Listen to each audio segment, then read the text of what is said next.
जय श्री कृष्णा। आप सभी को कार्तिक अमावस्या की ढेरों शुभकामनाएं। प्रिय दर्शकों, आज कार्तिक अमावस्या है और कार्तिक अमावस्या पर आपको पितृकर्म अवश्य ही करना चाहिए। पितृकर्म, पितृतर्पण और पितरों के निमित्त गीता के 7वें अध्याय का पुण्य प्रदान करना, यह सबसे अधिक कल्याणकारी है। इस वीडियो में आप सुनेंगे गीता का 7वां अध्याय। साथ ही हम आपको बताएंगे कि कैसे इस गीता के 7वें अध्याय का पुण्य आप अपने पितरों को अर्पित करेंगे। पितरों को पुण्य अर्पित करने के साथ कैसे उनका तर्पण करेंगे। इस अध्याय को सुनने की विधि क्या है, नियम क्या है, कैसे अध्याय सुनना है, किस विधि से पितरों को अर्पित करना है और कैसे आप इस अध्याय के श्रवण करने मात्र से अपने पितरों को तृप्त कर सकते हैं, मुक्त कर सकते हैं। प्रिय दर्शकों, शास्त्र कहते हैं कि यदि गीता के 7वें अध्याय को श्रवण करके उसका पुण्य पितरों को अर्पित किया जाए तो आपके पितृ कहीं घोर नरक में ही क्यों ना हो, वहाँ भी उनकी मुक्ति हो जाती है, वो तृप्त हो जाते हैं। इसीलिए आपको अवश्य ही सुनना चाहिए गीता का यह कल्याणकारी 7वां अध्याय। यह अध्याय मनुष्य की मुक्ति का मार्ग है। यह अध्याय पितरों की मुक्ति का मार्ग। अध्याय आरंभ करेंगे उससे पहले आपसे निवेदन है कि यह गीता के पवित्र अध्याय का वीडियो है, तो कृपया वीडियो को एक बार लाइक अवश्य कर दीजिएगा। परमेश्वर वासुदेव की कृपा प्राप्त करने के लिए, भगवान वासुदेव की कृपा से आपके पितरों को गोलोक की प्राप्ति हो, उसके लिए कमेंट बॉक्स में अवश्य लिखिएगा जय श्री कृष्ण या जय पितृदेव। आपके पितरों की मुक्ति होगी, पितृ प्रसन्न होंगे और उनके आशीर्वाद से आपके घर में मंगल ही मंगल होगा। आप देख रहे हैं देवभूमि ज्योतिष संस्थान का प्रतिष्ठित YouTube चैनल देवभूमि धार्मिक। हम यहाँ पर सभी व्रत और त्योहारों की सही शास्त्रीय जानकारी प्रदान करते हैं। पंचांग के आधार पर आपको बताते हैं कौन सी तिथि कब है, व्रत आदि कब करना है, क्या विधि है, क्या नियम है और क्या गलती नहीं करनी है। यदि आप सभी व्रत और त्योहारों की सही शास्त्रीय जानकारी पाते रहना चाहते हैं तो कृपया चैनल को सब्सक्राइब कीजिए और बेल आइकन को प्रेस कीजिए। जब आप सब्सक्राइब का बटन दबाएंगे तो वहाँ एक घंटी का निशान बना हुआ आएगा, उसको अवश्य दबाइएगा, तभी आपको हमारे सारे वीडियो प्राप्त होंगे, अन्यथा आपसे जानकारी छूट जाएगी। तो कृपया चैनल को सब्सक्राइब करें और बेल आइकन को प्रेस करें। प्रिय दर्शकों, आज अमावस्या के साथ दीपावली का भी दिन है। यह त्यौहार वर्ष का सबसे बड़ा त्यौहार है, अतः आपको ये त्यौहार अपने पितरों के साथ अवश्य ही मनाना चाहिए और तदुपरांत ही देव पूजा करनी चाहिए। तो पितरों को कैसे आप इस दीपावली पर पुण्य प्रदान करेंगे और किस विधि से आप अपने पितरों को तृप्त करेंगे, आइए उसकी जानकारी आपको प्रदान करते हैं। प्रिय दर्शकों, गीता के 7वें अध्याय का आप श्रवण करेंगे। श्रवण करने से पहले आपको कुछ मूलभूत आवश्यकताएं होंगी, उनको ध्यान से पूर्ण कर लीजिएगा। सुबह स्नान आदि से निवृत्त होकर स्वच्छ वस्त्र धारण कीजिए। एक लोटा लीजिए तांबे का, उसमें थोड़ा सा गंगा जल भरिए, फिर उसमें शुद्ध जल भरिए, थोड़े से काले तिल उसमें डालिए, एक तुलसी का पत्ता डालिए, अगर कुशा है तो कुशा डालिए, सफ़ेद फूल डाल सकते हैं, सफ़ेद चंदन है तो वह भी डाल सकते हैं। ये सारी सामग्री लोटे में डालिए। लोटे में संपूर्ण सामग्री डाल के आसन लगाइए। आसन लगा के दक्षिण दिशा की ओर मुख करके बैठ जाइए। दक्षिण दिशा की ओर मुख करके बैठ जाइए। सामने लोटे को रखिए और गीता के 7वें अध्याय को श्रवण करना आरंभ कीजिए। गीता का 7वां अध्याय सुनिए। गीता के 7वें अध्याय का पाठ अब हम करने जा रहे हैं। पाठ पूर्ण होने के बाद आपको इसका पुण्य अपने पितरों को अर्पित करना है और जो जल है उससे पितरों का तर्पण करना है। तो अभी लोटा सामने रखिए और पाठ सुनना आरंभ कीजिए। पाठ के अंत में आपको बताएंगे कि कैसे आप इसका पुण्य संकल्प करके पितरों को अर्पित करेंगे और किस विधि से आपको यह जल तर्पण करना है, जिससे कि आपके पितृ तृप्त हों और आज अमावस्या के दिन वो प्रसन्न होकर आपको सुख, संपत्ति, समृद्धि और खुशहाल जीवन का आशीर्वाद प्रदान करें। आइए भगवान वासुदेव के चरणों में ध्यान लगाइए, लोटे को सामने रख लीजिए और अध्याय सुनना आरंभ कीजिए। अथ श्री मद्भागवत गीता सप्तमो अध्याय प्रारंभः। बोलिए कृष्ण भगवान की जय। श्री भगवान बोले, हे पार्थ, अनन्य प्रेम से मुझ में आसक्त चित्त तथा अनन्य भाव से मेरे परायण होकर योग में लगा हुआ तू जिस प्रकार से संपूर्ण विभूति, बल, ऐश्वर्य आदि गुणों से युक्त सबके आत्मरूप मुझको संशय रहित जानेगा, उसको सुन। भगवान कृष्ण कहते हैं कि हे पार्थ, तेरा मेरे प्रति जो प्रेम है वो अनन्य है। तू सदा मुझ में ही लगा रहता है।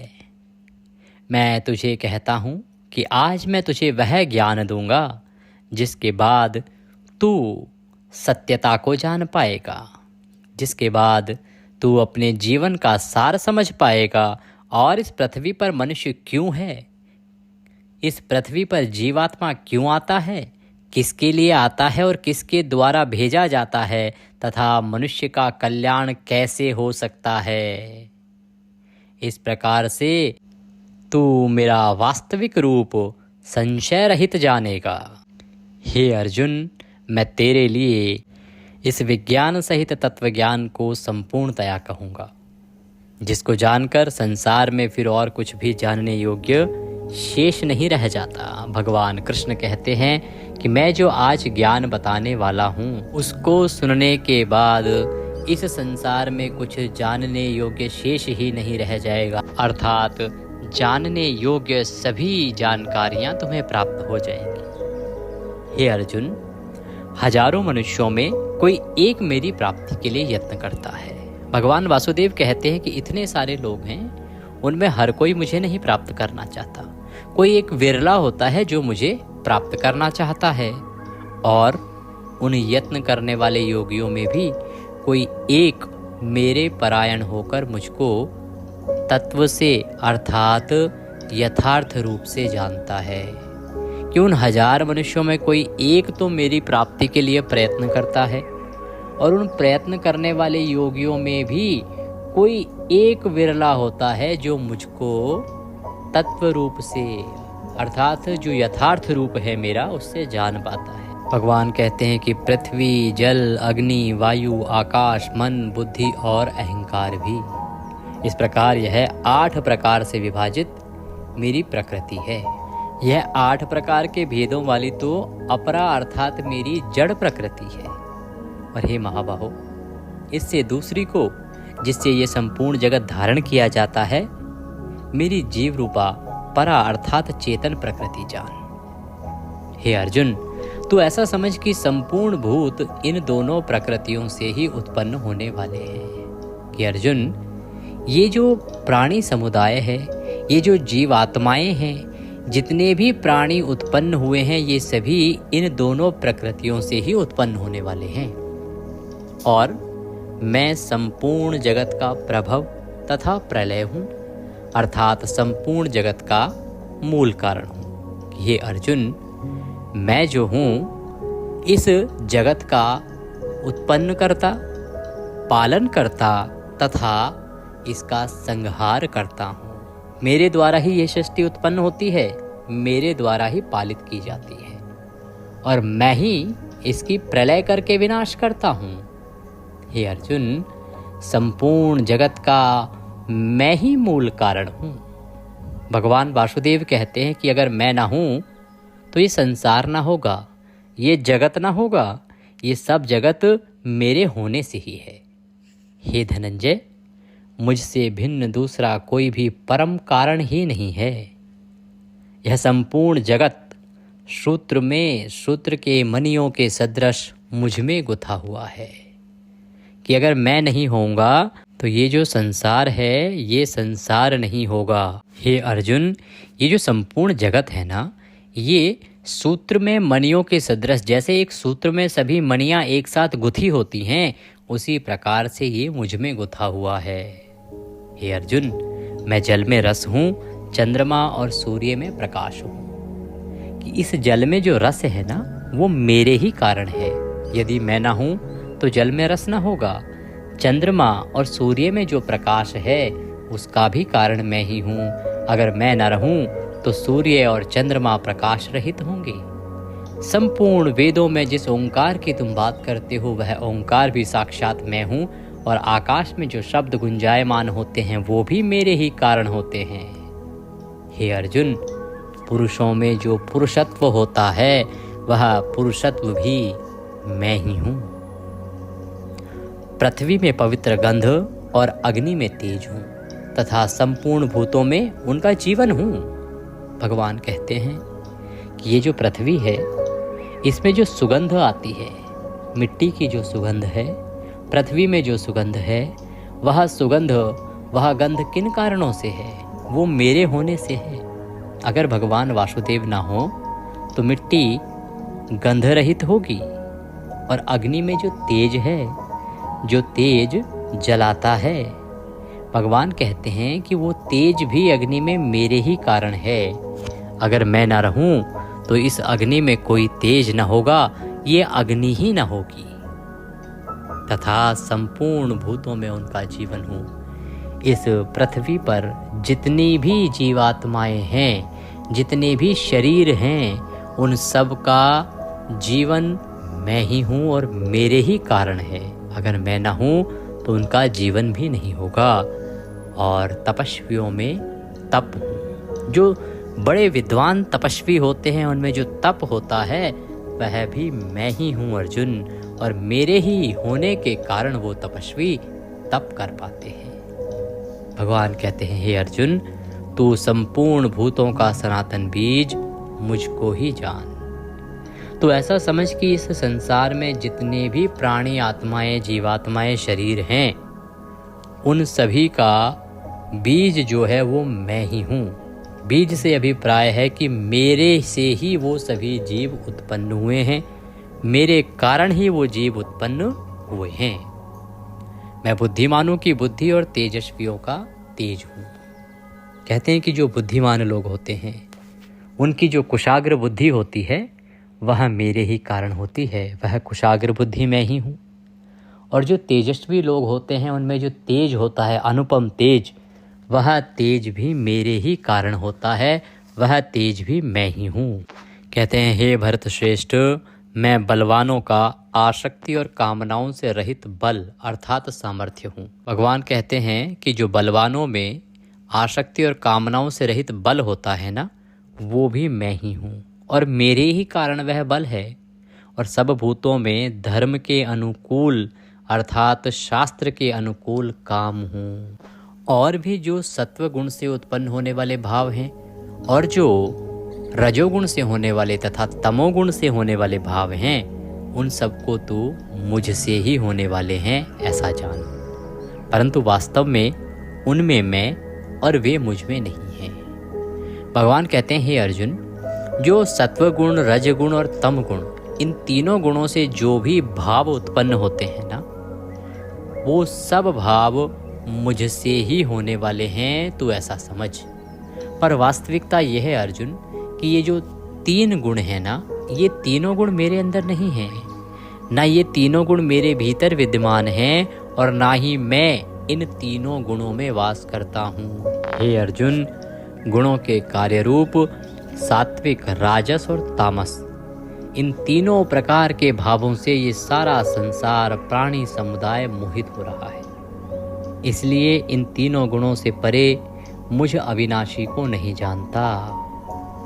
कि जो तीन गुण है ना, इन तीन गुणों से ये जो समुदाय है, ये जो प्राणी हैं, ये सब का सब प्राणी समुदाय मोहित हुआ जा रहा है। अर्थात इन तीनों गुणों का जाल इनके ऊपर फैला हुआ है। इसीलिए ये प्राणी समुदाय मुझ अविनाशी को जानता ही नहीं है।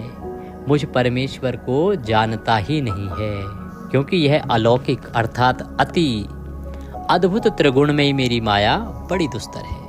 हे अर्जुन, ये जो मेरी माया है ना, 3 गुणों वाली, सत रज तम, इन 3 गुणों वाली जो मेरी माया है ये बड़ी दुस्तर है। ये कभी अपना प्रभाव हटने नहीं देती। ये सभी प्राणियों को अपने प्रभाव में रखती है, माया के प्रभाव में रखती है और माया जाल में फंसा के रखती है। परंतु जो पुरुष केवल मुझको ही निरंतर भजते हैं वे इस माया को उल्लंघन कर जाते हैं। परंतु हे अर्जुन, जो भी जीव केवल मुझे भजते हैं वो इस माया से पार पा जाते हैं, उस पर इस माया का प्रभाव नहीं होता और वो जीवात्माएं इस संसार से तर जाती हैं। माया के द्वारा जिनका ज्ञान हरा जा चुका है और ऐसे आसुर स्वभाव को धारण किए हुए मनुष्यों में नीच दूषित कर्म करने वाले मूढ़ लोग मुझको नहीं भजते। भगवान कहते हैं कि ये जो माया है ना, इसके द्वारा आम आदमी का जो ज्ञान है वो हरा जा चुका है, क्योंकि सबके ऊपर तो माया का पर्दा पड़ा है। और ऐसे जो माया में फंसे हुए लोग हैं ना, इनका स्वभाव असुरों जैसा हो गया है। और असुरों जैसा स्वभाव हो जाने के कारण इनमें नीच कर्म करने की प्रवृत्ति आ गई है, दूषित कर्म करने की प्रवृत्ति आ गई है। अतः ये दूषित कर्म करने वाले, नीच कर्म करने वाले जो मूढ़ लोग हैं, मूर्ख लोग हैं, ये मुझको नहीं भजते हैं। हे भरतवंशियों में श्रेष्ठ अर्जुन, उत्तम कर्म करने वाले अर्थार्थी, आर्त, जिज्ञासु और ज्ञानी, ऐसे 4 प्रकार के भक्तजन मुझको भजते हैं। कि अर्जुन, 4 प्रकार के भक्त हैं जो मुझे भजते हैं। भगवान यहाँ अपने भक्तों की विशेषताएं बता रहे हैं। भगवान कहते हैं कि मेरे जो भक्त हैं वो अर्थार्थी होते हैं, आर्त होते हैं, जिज्ञासु और ज्ञानी होते हैं। उनमें नित्य मुझ में एक ही भाव से स्थित अनन्य प्रेम भक्ति वाला ज्ञानी भक्त अति उत्तम है, क्योंकि मुझको तत्व से जानने वाले ज्ञानी को मैं अत्यंत प्रिय हूँ और वह ज्ञानी मुझे अत्यंत प्रिय है। कि ये जितने भी मेरे भक्त हैं ये सब मुझे अति प्रिय हैं, परंतु इनमें जो ज्ञानी भक्त है ना वो सर्वश्रेष्ठ है। और वो ज्ञानी सदा मेरे पास वास करता है, उस ज्ञानी भक्त में मैं वास करता हूँ और ये मानो कि मैं साक्षात उसके रूप में विद्यमान ही रहता हूँ। मुझे ज्ञानी भक्त जो है वह अत्यंत प्रिय है। भगवान कहते हैं कि ये सभी उदार हैं। कौन उदार हैं? भगवान ने अपने 4 प्रकार के भक्त कहे हैं। तो कहते हैं कि भगवान कि ये चारों के चारों मेरे जो भक्त हैं 4 प्रकार के सभी उदार हैं, परंतु जो ज्ञानी है ना वो तो साक्षात मेरा ही स्वरूप है। ऐसा मेरा मत है, क्योंकि वह मदगत मन बुद्धि वाला ज्ञानी भक्त अति उत्तम गति स्वरूप और मुझ में ही अच्छी प्रकार से स्थित होता है। वह ज्ञानी पुरुष सदा मुझ में ही वास करता है। भगवान कहते हैं बहुत जन्मों के अंत के जन्म में तत्व ज्ञान को प्राप्त पुरुष सब कुछ वासुदेव ही हैं, इस प्रकार मुझको भजता है वह महात्मा अत्यंत दुर्लभ है। भगवान वासुदेव अर्जुन को कहते हैं कि ये जो जीवात्मा है ना अर्जुन, ये अनेकों बार जन्म लेती है और अनेकों बार जन्म लेते हुए भी जो इनका अंत का जन्म होता है इस आत्मा का, उस अंत के जन्म में भी यह इस तत्व ज्ञान को प्राप्त कर पाए कि सब कुछ करता धरता वासुदेव ही हैं। इस प्रकार जो कोई मुझे भज पाए और मेरे बारे में जान पाए, इस प्रकार की आत्मा मिलना भी अत्यंत दुर्लभ है। कि एक आत्मा के हजारों जन्म होते हैं, लेकिन हजारों जन्म के बाद भी एक आत्मा यह नहीं जान पाती, समझ पाती कि सब कुछ वासुदेव ही है। भगवान कहते हैं उन भोगों की कामना द्वारा जिनका ज्ञान हरा जा चुका है, वे लोग अपने स्वभाव से प्रेरित होकर उस नियम को धारण करके अन्य देवताओं को भजते हैं अर्थात पूजते हैं।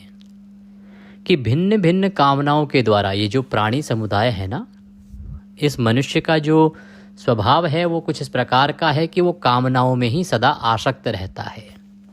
प्रत्येक मनुष्य की कोई ना कोई कामना होती है। सभी मनुष्य किसी ना किसी कामना में फंसे रहते हैं, घिरे रहते हैं, और कामनाओं के द्वारा ही उनका जो ज्ञान है वो हरा जा चुका है, अर्थात उनके ज्ञान का हरण हो गया है। वे लोग अपने स्वभाव से प्रेरित होकर उस नियम को धारण करके अन्य देवताओं को भजते हैं। तो क्योंकि उनकी कामनाएं अनेक होती हैं, तो ऐसे लोग क्या करते हैं कि भिन्न भिन्न देवताओं को पूजते हैं, भिन्न भिन्न देवताओं को भजते हैं अपनी कामनाओं की पूर्ति करने के लिए, अपनी इच्छाओं की पूर्ति कराने के लिए। जो सकाम भक्त जिस जिस देवता के स्वरूप को श्रद्धा से पूजना चाहता है, उस भक्त की श्रद्धा को मैं उसी देवता के प्रति स्थिर कर देता हूँ। भगवान कहते हैं कि ये जो प्राणी समुदाय है ये सदा सकाम भक्ति करता है। एक प्रकार से भक्ति दो प्रकार की होती है प्रिय दर्शकों, सकाम और निष्काम। सकाम भक्ति वो जो भक्ति आप करते हैं किसी कामना की पूर्ति के लिए, उद्देश्य की पूर्ति के लिए। भगवान मुझे पास करवा दो, भगवान मेरे बेटे की शादी करवा दो, भगवान मेरा मकान बन जाए। तो इस प्रकार से मनुष्य की कोई न कोई कामना होती है, कोई न कोई इच्छा होती है, और उनकी पूर्ति के लिए ही मनुष्य भगवान की पूजा करता है, भगवान की आराधना करता है। भगवान इतने का प्रसाद चढ़ाऊंगा, ये काम करवा दो। तो भगवान कहते हैं कि अर्जुन, यहाँ जो प्राणी समुदाय है ना, ये सब कामनाओं की पूर्ति के लिए ही भक्ति करते हैं। ये सकाम भक्ति कही गई है, जो कामनाओं की पूर्ति के लिए, काम के उद्देश्य की पूर्ति के लिए की जाती है। इसमें निष्काम भक्ति श्रेष्ठ होती है प्रिय दर्शकों, जिसमें केवल भगवान की भक्ति की जाती है। ये उद्देश्य नहीं होता उसका कि मुझे ये फल चाहिए कि ये फल चाहिए। भगवान कहते हैं जो सकाम भक्त जिस जिस देवता के स्वरूप को श्रद्धा से पूजता है, उस भक्त की श्रद्धा को मैं उसी देवता में स्थिर कर देता हूँ। कि आपने मान लीजिए किसी देवता को पूजा कि भगवान मुझे पुत्र रत्न प्रदान करो, मैं आपकी अमुक अमुक पूजा करूँगा। और आपने जब भगवान से मांगा तो भगवान वासुदेव क्या कहते हैं कि जब आपने उससे मांगा तो मैं स्वयं आपके सामने आके नहीं दूंगा आपको, आपकी उस इच्छा को मेरे द्वारा ही पूरा किया जाएगा। वो जो इच्छा है उसका विधान मेरे द्वारा ही किया गया है। जो फल आपको मिलना है वो मेरे द्वारा ही निर्धारित होता है, और उसके बाद उस फल को मैं उस देवता के माध्यम से आप तक पहुंचाता हूँ। इससे क्या होता है कि आपको लगता है कि इस देवता ने मेरी इच्छा पूरी की है, और आप उसी देवता को और पूजने लगते हैं, और आपकी जो भक्ति है वो उसमें और अधिक दृढ़ हो जाती है। भगवान कहते हैं वह पुरुष उस श्रद्धा से युक्त होकर उस देवता का पूजन करता है, और उस देवता से मेरे द्वारा ही विधान किए हुए उन इच्छित भोगों को निसंदेह प्राप्त करता है। परंतु उन अल्प बुद्धि वालों का वह फल नाशवान है, तथा वे देवताओं को पूजने वाले देवताओं को प्राप्त होते हैं। और मेरे भक्त चाहे जैसे ही भजें, अंत में वे मुझको ही प्राप्त होते हैं। भगवान कहते हैं कि ये जो छोटी बुद्धि वाले, थोड़ी बुद्धि वाले लोग हैं ना, इनको समझ ही नहीं आता कि ये जो मांग रहे हैं या जो सकाम भक्ति कर रहे हैं, उससे जो फल प्राप्त होने वाला है वो तो नाशवान है, आज नहीं तो कल नष्ट हो जाना है। और फिर ये जो देवताओं को पूजते हैं, ये देवताओं को पूजने वाले उन्हीं को प्राप्त हो जाते हैं। और जो मेरे भक्त हैं, अर्थात भगवान श्री हरि विष्णु के भक्त हैं, वो सदा भगवान विष्णु में ही रमते हैं, और अंत में वे भगवान विष्णु को ही प्राप्त करते हैं, वैकुंठ को प्राप्त करते हैं। बुद्धिहीन पुरुष मेरे अनुत्तम अविनाशी परम भाव को न जानते हुए मन इंद्रियों से परे मुझ सच्चिदानंदन घन परमात्मा को मनुष्य की भांति जन्म कर व्यक्ति भाव से प्राप्त हुआ मानते हैं। भगवान कहते हैं कि जो बुद्धिहीन पुरुष है ना, मूर्ख पुरुष या मूर्ख प्राणी, मूर्ख जीवात्माएं, वे मेरे अनुत्तम अविनाशी परम भाव को नहीं जानते कि मैं ही सर्वेश्वर हूँ, भगवान वासुदेव ही सब कुछ हैं। वो इस भाव को समझ ही नहीं पाते हैं। मन और इंद्रियों से परे मैं सच्चिदानंदन घन परमात्मा मनुष्य की भांति जन्म कर व्यक्ति भाव को प्राप्त हुआ हूँ, ऐसा ही वो मानते हैं। उन्हें लगता है कि मैं भी जैसे अन्य आत्माएं हैं उसी प्रकार से एक आत्मा हूँ, और उन्हीं की तरह से मैं भी जन्म लेकर मृत्यु को प्राप्त होता हूँ। अपनी योग माया से छिपा हुआ मैं सबके प्रत्यक्ष नहीं होता। हे अर्जुन, मेरी जो योग माया है ना, मैं उससे सदा छिपा रहता हूँ, इसीलिए मैं सबके सामने नहीं आता। इसीलिए यह अज्ञानी जन समुदाय मुझे जन्म रहित अविनाशी परमेश्वर को जानता ही नहीं है, अर्थात मुझको भी जन्मने और मरने वाला ही समझता है। हे अर्जुन, पूर्व में व्यतीत हुए और वर्तमान में स्थित तथा आगे होने वाले सब भूतों को मैं जानता हूँ, परंतु मुझे कोई भी श्रद्धा और भक्ति रहित पुरुष नहीं जानता।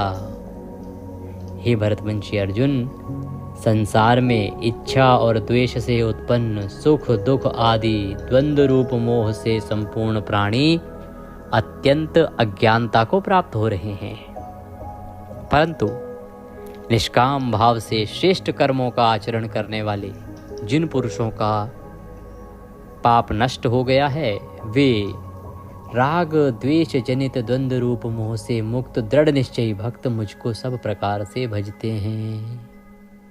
भगवान कहते हैं कि हे अर्जुन, ये जो जीवात्माएं हैं, ये सुख और दुख, ये दो प्रकार के दोष कहे गए हैं इस संसार में, और सुख और दुख के मोह जाल में ही सदा ये प्राणी समुदाय जीवात्माएं फंसी रहती हैं। पर जो निष्काम भाव से श्रेष्ठ कर्म का आचरण करता है, बिना किसी फल की इच्छा के भगवान का पूजन करता है, और जिन पुरुषों का पाप नष्ट हो गया है, ऐसे लोग जो भगवान की सच्चे दिल से आराधना करते हैं, निष्काम भाव से पूजा करते हैं, उनका जो पाप है वो नष्ट हो गया है। वे राग द्वेष जनित द्वंद्व रूप मोह से मुक्त दृढ़ निश्चयी भक्त मुझको सब प्रकार से भजते हैं।